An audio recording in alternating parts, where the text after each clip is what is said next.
आर्यन के बर्थडे में अब कुछ ही दिन बचे थे। अवीरा जल्दी से डायरी लिखकर पूरा कर रही थी और उस डायरी में अपने और आर्यन के कुछ फोटो चिपका दी। 7 महीने बाद आर्यन और अवीरा मिलने वाले थे। अवीरा अपनी रूममेट के साथ जाने वाली थी और आर्यन अपने दोस्त विवेक के साथ जाने वाला था। आर्यन और अवीरा बहुत खुश और एक्साइटेड थे। दोनों एक दूसरे से मिलने की तैयारी में लगे हुए थे। अब आर्यन के बर्थडे में सिर्फ एक दिन ही बचा था। आर्यन और अवीरा कॉलेज में अनुपस्थित नहीं हो सकते थे, इसलिए दोनों के पास सिर्फ एक दिन का समय था। उस एक दिन में 170 किलोमीटर जाकर मिलना था, बर्थडे सेलिब्रेट करना था और शाम तक वापस घर भी आना था। फिर से 170 किलोमीटर की दूरी तय करके अवीरा बोली, मैं भी थोड़ी दूर आ जाती हूँ। तब आर्यन बोला, नहीं, मैं आपके पास आ जाऊंगा। अवीरा जिद करने लगी। तब आर्यन बोला, मैं नहीं चाहता कि आपको कोई भी परेशानी हो, इसलिए मैं ड्रीम वर्ल्ड आ जाऊंगा। अवीरा के बहुत जिद करने पर आर्यन तैयार हुआ और बोला, फिर ठीक है, आप 50 किलोमीटर दूर ब्लूमफील्ड में आ जाना, बाकी मैं देख लूंगा।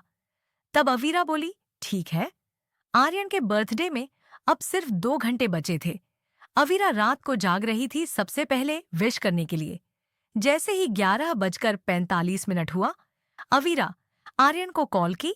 तब विवेक फोन उठाया और बोला, सबसे पहले मैं बर्थडे विश करूंगा।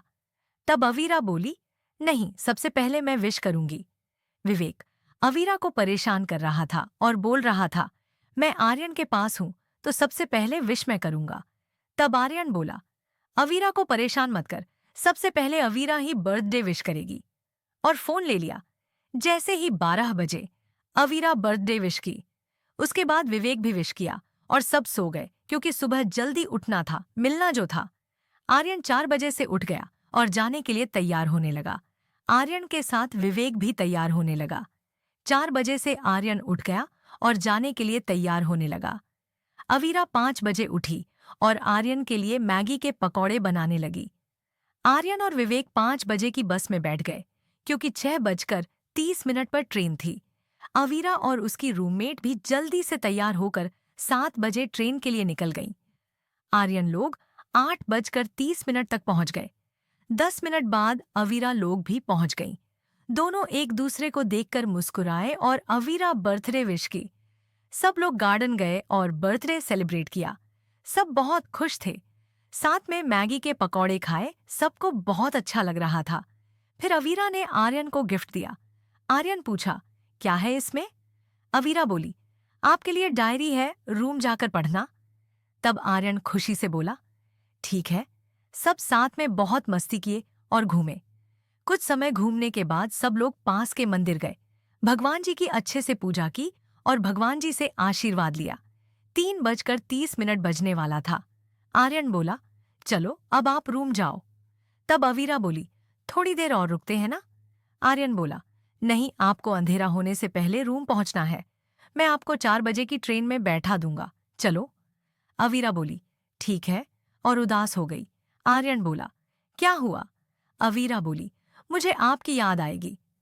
तब आर्यन बोला, हम फिर मिलेंगे। अवीरा बोली, कब? आर्यन बोला, बहुत जल्दी। आर्यन अवीरा को ट्रेन में बैठा दिया। ट्रेन में बैठने के बाद अवीरा रोने लगी। तब आर्यन बोला, आप मत रोइए, मैं बहुत मेहनत करूंगा, फिर देखना, हम दोनों हमेशा साथ रहेंगे। मुझे आप हमेशा हंसते हुए अच्छे लगते हो। अवीरा रोना बंद की और स्माइल की। आर्यन चला गया। अवीरा खिड़की से बाहर देख रही थी और आर्यन के बारे में सोच रही थी। उसे बहुत मिस कर रही थी। आर्यन स्टेशन पर उदास था। तब विवेक बोला, क्या हुआ? आर्यन बोला, मैं अवीरा को तो समझा देता हूँ, पर मुझे भी उससे दूर रहना अच्छा नहीं लगता। मैं हमेशा उसके साथ रहना चाहता हूँ। मैं बहुत मेहनत करूंगा और हमारे घरवालों को मना लूंगा। तब विवेक बोला, हाँ आर्यन, तू कर लेगा। मैं हमेशा तेरा साथ दूंगा। मुझे पता है तुम दोनों की शादी होगी। 5 बजे की ट्रेन से आर्यन लोग भी घर के लिए निकल गए। अवीरा लोग 5:30 तक रूम पहुंच गए। आर्यन लोगों को रूम पहुंचते पहुंचते रात हो गई। अवीरा आर्यन को कॉल की और पूछी, आप लोग अच्छे से रूम पहुंच गए?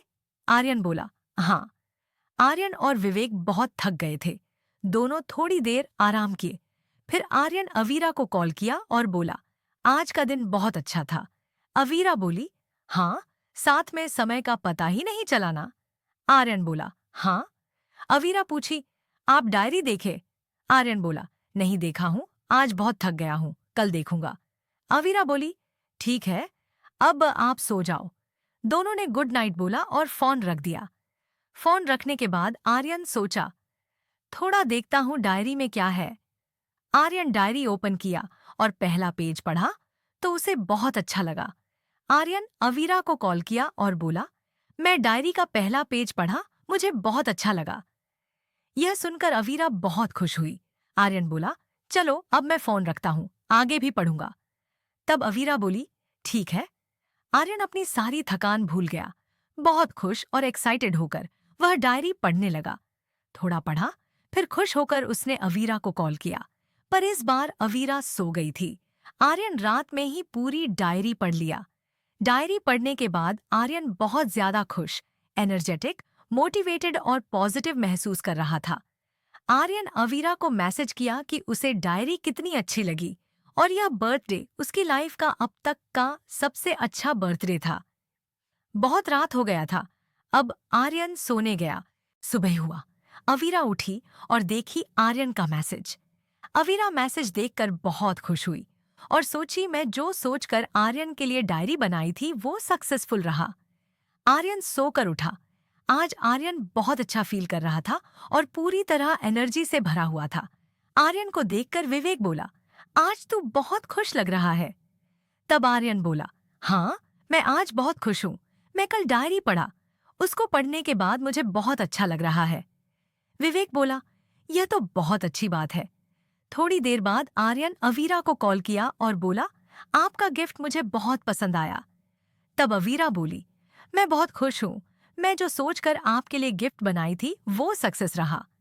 आर्यन बोला, उस डायरी को पढ़कर मुझे ऐसा लगा जैसे कोई मूवी देख रहा हूँ, और जब पढ़कर खत्म हुआ तो लगा क्यों खत्म हो गया, मुझे और पढ़ना है। अवीरा हंसने लगी और बोली, ठीक है, मैं आपके लिए आगे भी डायरी बनाऊंगी। दोनों बहुत खुश थे।